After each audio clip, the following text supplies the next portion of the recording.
Hello everybody, this is Stacy. Today I'm going to be showing you how to cut a stencil out of Mylar. Now this is something I picked up from Amazon, of course, and it's 7 millimeters thick, and it's 12 by 12 or 30 centimeters by 30 centimeters. There was 15 pieces that came in the package, and it was around $10.99 or $11. So I like this size because most of the time I can get a good couple, maybe 4 6x6 stencils out of it if I tweak the sizing just a little bit. But today I'm going to be showing you how to do specifically a kitchen sink stamps stencil. So I'm going to go to the computer and show you how to get the stencil, download it to your computer, adjust it, modify it if you need to, resize it in the Canvas Workspace, and then send it to the machine and let's cut it out. So let's go over to the computer.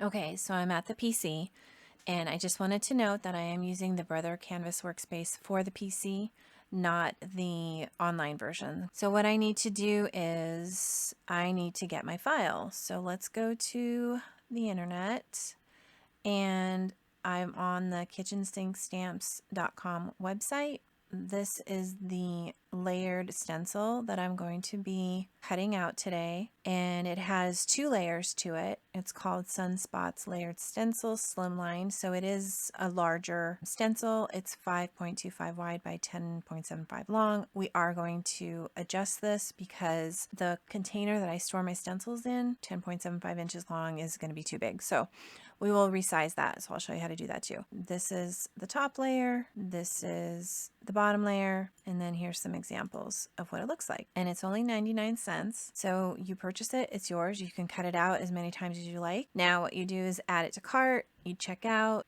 then you would get a link emailed to you for you to go download it. So I also wanted to show you another layered stencil that Kitchen Sink Stamps has. It's called the Stellar Layered Star Stencil. So you've got 2 layers. You've got the bottom layer, you've got the top layer, and then together they have little stars that go inside big stars. So here's some examples of what that looks like. There will be a link to her website in my description, and if you could use that, I would appreciate it. Let me go to my files. So when you download it, it's going to be in a zip file. So what you need to do is get the files that you purchased into Canvas Workspace. And you can use this in a Cricut as well, or whatever electronic die cutting machine that you have, and you will tweak it depending on how your software is set up. So you're going to have the zip file. One of the ways that you can import it into, there's 3 different ways. I'm going to show you all 3 ways. So you can import it into the Brother Canvas Workspace by just dragging and dropping it. But if you don't extract the zip file, then it won't work. So let me go into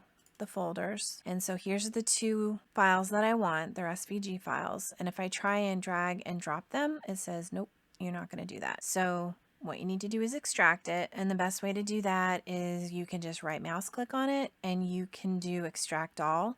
I have 7-zip installed, so that's a little bit of a different zip file extraction software. It does a little bit more than the built-in software for Windows, but you should be able to just do extract all. When you click on that, it's going to ask you where to save it. I usually just hit OK because it saves it in the same folder that the original one is, and so then it would have this folder here. So this is the extracted file, and so I'm going to come in here. Now I'm going to do the same thing where I want to drag, and now it'll give me that little symbol that's with the mouse arrow is the copy. The plus is a copy. So it's going to copy it in, and then I have it here. The other way to import it is you can come down here and you can go import from your computer, and you'll just go find the file. Then you would come in here, and then I want this one. And double click. Now keep in mind when you bring it in, I would recommend probably moving the first one out of the way because it's going to put the other one in the same exact spot. I'm going to just hit undo because I don't want that one there. Let me move this one and everything with it over, and there's a little 2-inch check down here, and I'll explain that in a second. And then the last way to bring in the SVG is to go ahead and just do import from your computer. Then you can come in here and just click on it that way. So there's a few different ways depending on what you got open and how you want to work with them. Let's look at this little 2-inch size check. So what this is, and I want to select, because everything's its own little character right here. So I'm going to select all of that and I'm going to group it. Gotta wait till I get a plus sign and I'm going to do group. Now it's all one piece. So what you want to do is just place this between your two little squares. Each square is an inch, so you just want to make sure that it's spanning across 2 inches. Stencils aren't really going to have much of a problem with this because you're going to resize your stencil to whatever you want it to be. But if you do purchase any of her stamps, you will want to check this because there's SVG files you can get at the time of purchase of the stamp and they're free. If you purchase them after the fact, it's 99 cents. But if you put them in your cart at the time of checkout with the coordinating stamp set, then they are free. And what they are is just cut files. So you would send them to your machine and it's going to be, I'm sure you guys have seen Nancy do it, it's just going to be the outline of whatever the stamped image is. So if that does not match up with the stamp, because the stamp is a physical object that you have to, it doesn't resize, it's only one size. So if that doesn't match up with what you're cutting, then you're going to have problems. And so that was what this check was made for, because we had some issues with the Brother Scan N-Cut and early on, and I think she's resolved them. We haven't had any issues since, but she just likes to include this to make sure that kind of give you confidence that everything's going to be okay. But for stencils, don't need it. So I'm just going to go ahead and select this and hit delete. And then this one over here has the same thing. So let me go and do the same. I just want to select just that and hit delete. Because if you don't delete it, it will send it to your machine and it'll try and cut it out. Now what we want to do is, as I said before, my stencil material is 12 by 12. It actually is a little bit bigger than 12 by 12. So it overlaps the actual cut area of the mat. The cut area of your mat is not 12 by 12. It's actually a little less than 12 by 12 because you can see this red line. That's where it cuts. That's the maximum where it would cut. So I want to utilize, you know, the maximum amount of my stencil material. So I want to get both of these on to my stencil material. And right now they're too big, and they're too big for my storage container. So the way that you're going to want to resize these is you're going to come over to the edit menu and you have the width times the height. And if they were the same size, exactly the same size, I would say that you could probably come in here and you could just change them to 5 by 7 or something like that and change them both. However, this one is this 7.13 by 1122. This one is not the same. It's the same width, 713, but the height is not the same. So you can't adjust them down that way. So what you need to do then is you're going to go to resize, and you're going to resize it by scale. So I'm going to maintain the aspect ratio, so it's going to do the height and the width together. So whatever I do to one, it's going to do to both. And so I want to reduce it down to, I think it was 85% when I did this. So if I hit 85, it's going to change them both. I'm going to hit OK. Now my dimensions are 6 inches by 9.3 inches. And so that, we'll see if it fits with this one. So this one, we're going to do the same thing. We're going to resize it to 85% of the original. Okay. And then I'm going to put it over up in the little corner as far as it'll go. And this one's same. So I think I need to go down to 80. And the reason why is because the other thing I want to do is I want to put a cut around, I want to cut these out. They're just going to cut the holes into my stencil, but they're not going to cut them out and have them as like standalone stencil pieces. So I need to add a outline to this basically, or frame it. And right now it's way too close and I've got some overlapping. Oh, and I did want to point out, so these little squares and these triangles, what you want to do is when you're doing your layering, you will line those up. And so that way you know how to line up the stencils. So I'm going to do undo and get them up to the full size. And then we're going to go down. Let's do 80.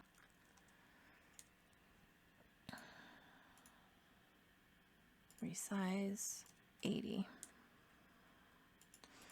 All right, and then we'll put this one on here over to the far right. Okay, I think I'm going to be able to do, I'm still going to have to move it over a little bit. So now let's put some frames around this. So let's go to the shapes menu and I want a rectangle. You can do a rectangle with sharp edges or you can do one that has some beveled edges because Mylar stencil material is sharp. I like to put rounded edges on mine so that I don't get poked. And I'm just going to make this fit all the way down and all the way over so that it is snug up against all of them. I think I might have to go down even smaller because, well, all right, this one I want a little bit bigger.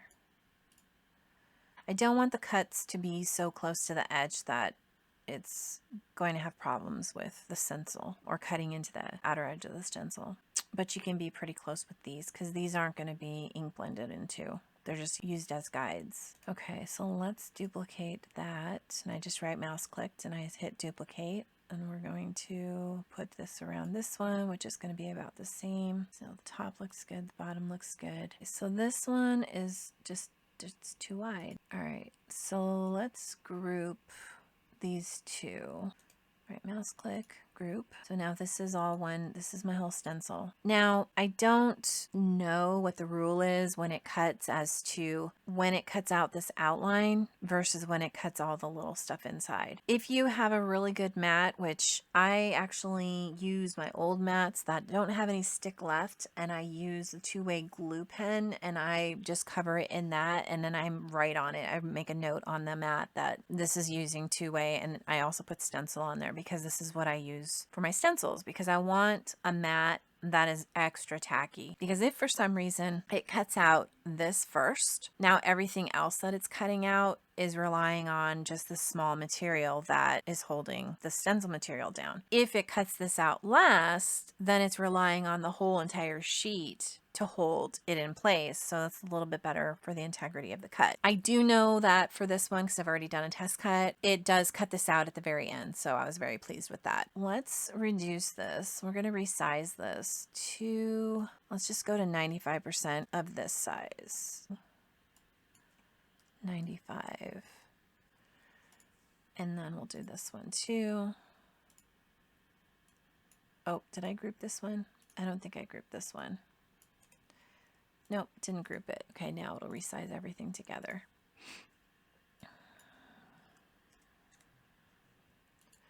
Okay, so we've got 95 and 95, and those fit perfect.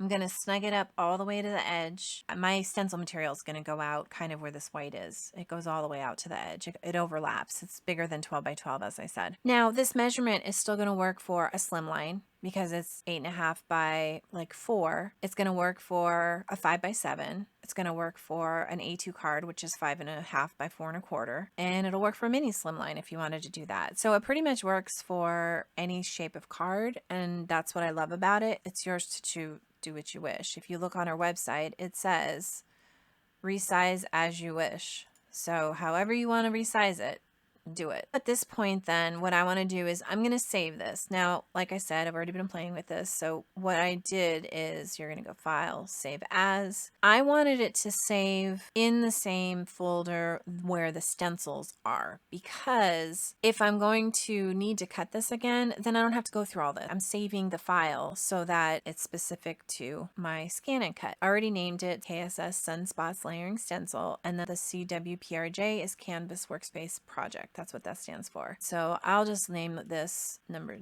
2 and we hit save. Next step, you're going to want to export this to your machine. So there's a few different ways you can do that depending on how your setup is. And by the way, I just wanted to say that all the stuff that I just did is the same for the CM versus the DX. When you get to the machine, there's some minute differences, but otherwise this is the same for any model. So I want to go to export or transfer the FCM file. So export FCM file, this is the cut file and it's what the machine sees. So you can do this where you're saving the file to a jump drive. That's basically the goal, is that you put it on a jump drive and then you can stick the jump drive directly into the machine. If you do transfer via the internet, so if you have Wi-Fi set up on your machine, so I know the CM model, you have to actually pay for the activation card to get the Wi-Fi to work, but in the DX models, it's included. They finally included it. You don't have to pay extra for it. Thank goodness. So that's the way I'm set up. It sends it to the cloud, and then it is accessible from your machine from the cloud. You just basically say, go get it from the cloud. And my machine's not on right now. It doesn't have to be on. It's in the cloud. So if you do it this way, this is doing it using a USB cable. This one, I believe you have to have your machine on so that it's going to be a direct send. You're going to connect your computer to your machine via, it's basically a printer cable, and it'll send it directly. So I'm pretty sure that you have to have your machine on. For these two, you don't. This one, once you put the jump drive into the machine, you would need to have the machine on, but otherwise, I'll just click on it. And it's sent, and so it says the cutting file FCM was transferred from the internet to the registered machine. Please download the file on the registered machine. So it didn't send it directly to the machine, it's in the cloud. So I still have to download it from the cloud to my machine, which is super simple. You just press a button. So let's go over to the machine. Okay, we're back at the machine. So let me turn it on, get it going. All right, so as I was saying, the stencil material, even though it says it's 12 by 12, is actually bigger than 12 by 12. So it overlaps. And so make sure that you do that. So that way, you know, when you put it up against the edge, it's literally going to cut, it won't cut any farther out than this right here. So you want to make sure that you have it centered the best you can. This is one of my two-way mats. I have a stencil note on here because that's what I use this one for, and it's the two-way glue that I've used, and this is the big old marker that I like to use because it's nice and fat and it goes on nice and quick. Yeah, you just go and you just swipe it down and then let it dry. All right, so carriage will move. Okay. Open it up. I'm going to load my mat. Okay, I'm going to do retrieve data. And I'm going to get it from the cloud. Okay, and there's my two stencils. So I don't need to scan my mat because the whole mat is covered. If for some reason I was using a smaller piece of stencil, even if you scanned it, it's clear, so it wouldn't really help you. So you would just have to look at your mat and go, okay, it's, you know, 4 squares in and 5 down kind of thing, and then just place it based on that. But you can try and scan it and see if it would pick it up, but sometimes it's clear material, so it doesn't really pick it up. I don't have any changes that I want to make, so I'm just going to hit OK.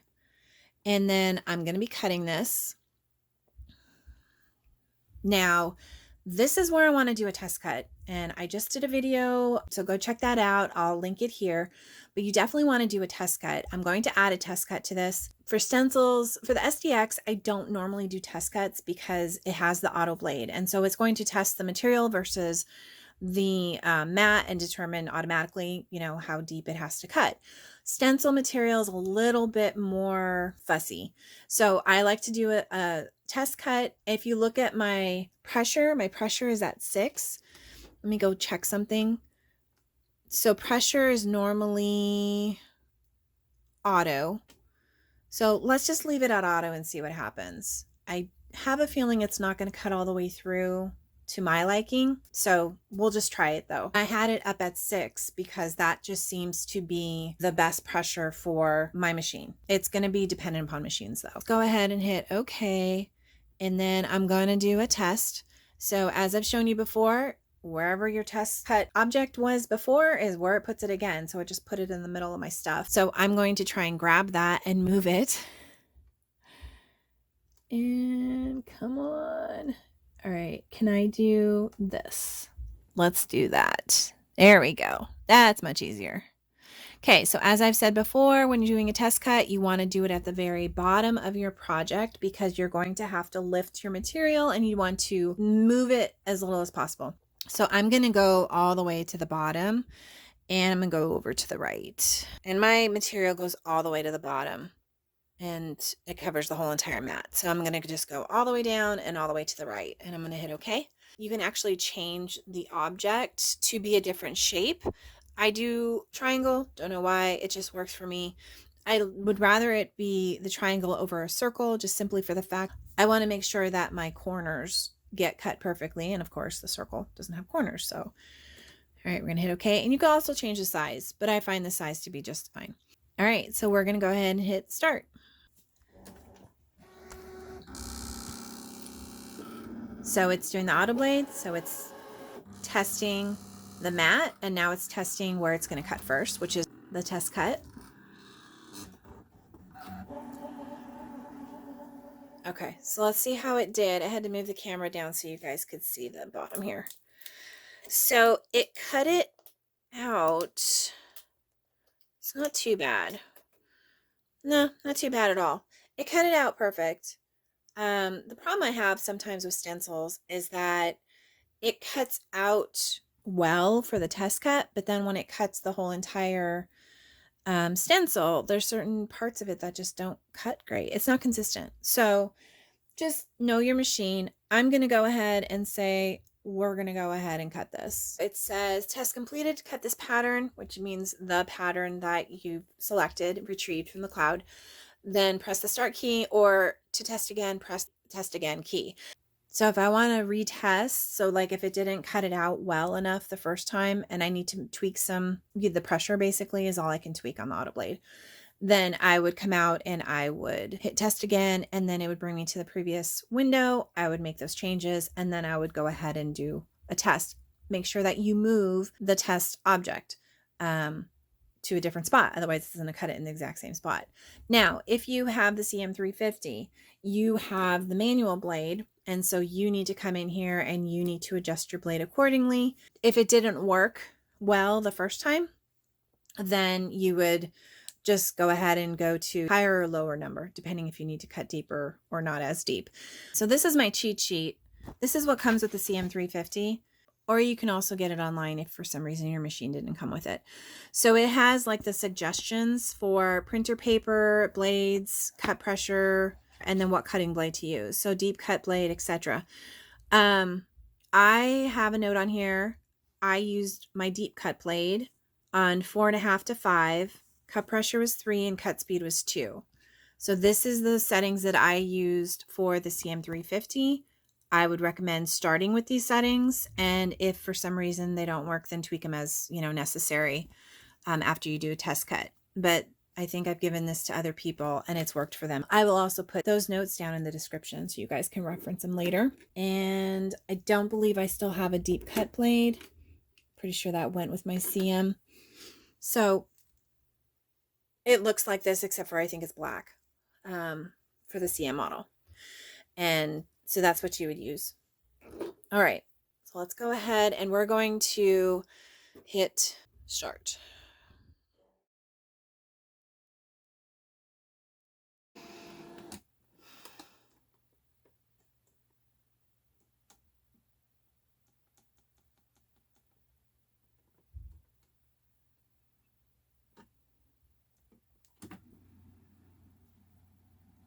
What I did was, this stencil here is done.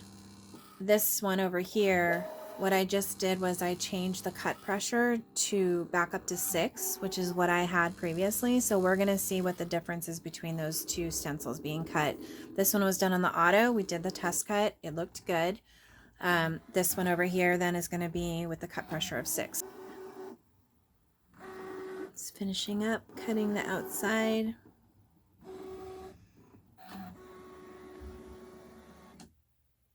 And it's done. So I'm going to hit OK. I'm going to hit unload the mat. So let's see how this did. All right, we're going to go ahead and pull up the main part. Now, hopefully it'll pop. So you can tell here it's not 100% cut through, so that's fine. Let's go over to the side here. This side is. For some reason on my machine, this side right here always has an issue with cutting. I don't know what it is, but it just proved it again. It's like everything else came up. See how that all came up? Everything came up except for that side. And so I'm pulling it, and it's basically cutting off the last piece. If you fold it, it sometimes will kind of finish it. So let's just go ahead and pull this off.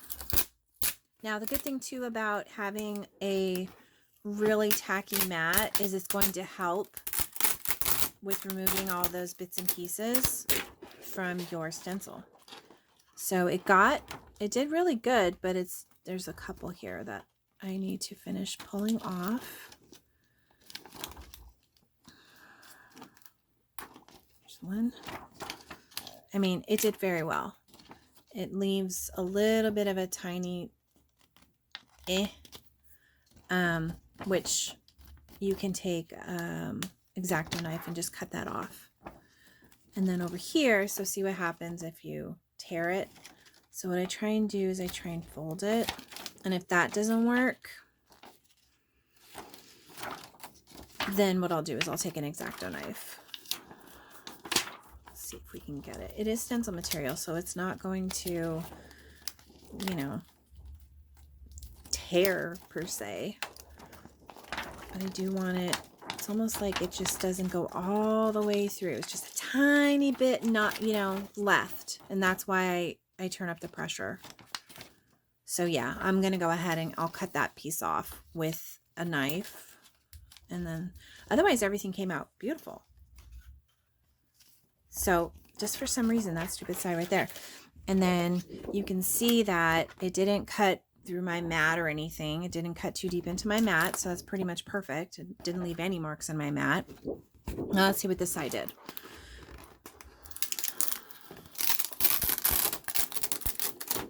Okay, so I definitely still have some that didn't cut all the way through. Now, if you wanted to, you can get creative and you can keep these for some reason. I'm not that creative. I don't know. Maybe Tracy Fear would have a suggestion on how to use those. The bat ones are super cute, and the star ones too. Oh, be careful with the star ones. Those things are pointy. If you get those on your carpet, and you step on it with bare feet, it's like almost stepping on a Lego. It's pretty sharp. All right, so I want to say that the auto did better because just simply for the fact on the number of, you know, circles that cut versus didn't cut. And so this is, I think this is the top layer. Now keep in mind too, you know, there is a front and a back. So you might want to put a note or something on here that, you know, this is front, or F for front or something, so that you don't get it all wonky and backwards. And so those are the two. And then the fun part is, and this is why you would get them all over your floor, is getting these off, is they have a tendency to fly all over the place. I find my little stencil pieces everywhere. You can take a little scraper. I have my little Cricut scraper, and you can, you know, pop them off that way. You can bend the mat and just kind of peel them up, depending on how sticky your mat is, and then they static cling. Yeah, fun times. So that's not my favorite part of making a stencil for sure. So that is how you do the stencil. So now I'll be right back. I'm going to go cut this one so that we can look at it. And you know what? Let's go ahead and just, let's ink blend through it and see what it looks like all finished. Okay. So I just wanted to point out, if you have, if your stencil doesn't cut very well and you end up pulling, you know, tearing it out to finish it, you get these little imperfections in the stencil. So if you do get that, I would highly recommend taking an X-Acto knife and just going in there and getting rid of that, because you will see it when you ink blend on it. So I'm just looking at all my circles and just making sure that they all look good. And this one needs fixing. Okay, this one looks good. I just wanted to show you that, first of all, based on the layering guide, the quick guide that comes with it. So this is your bottom layer, so the one with the least amount of holes and the biggest bubbles, whatever you want to call it, sunspots. It goes on the bottom, and then this one is the top layer. All right, so we'll do this one first because this is the bottom layer. What I wanted to show you too then is that, so here's a slimline card. It's a little bit bigger, I think, because I think I started with 4 so that I can cut it down if I need to. And so that would definitely cover a slimline card, no problem. And then here's a slimline panel, so same. And then here's a mini slimline. Obviously, that's going to work just fine. And then you've got your A2 card. So that works out perfect as well. So I'm going to do an A2 card. I have my silicone mat so that my stuff doesn't move. I'm going to put my little ink pads on here. I've got some Catherine Pooler inks. And so we're going to go ahead and do, and I don't really care if it's straight. So I've got Flirty Fuchsia and I have Be Mine. So let's do, normally you want to do the lighter color on the bottom because the darker color will, not that it matters, I don't think. So we'll find out. Let's do the Be Mine on the top, or excuse me, on the bottom. You can get it as light or dark as you want. Not perfect, but I'm good with that. Just showing you how it goes. So now let's put down don't know how we're gonna line. Okay, let's just do this, and then let me do this. So I'm just basically lining them up. Okay, and then I'm gonna pull off the top. Okay. Now we're going to use Flirty Fuchsia.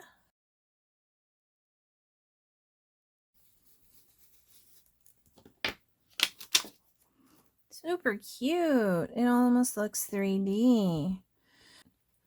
All right, well, if you guys have any questions, be sure to put them in the comments below. And if you like the video, please give it a thumbs up. I appreciate you subscribing as well, and make sure you turn your notifications on and select all so that you get notified anytime I upload a video or go live. Thank you, everybody. Bye-bye.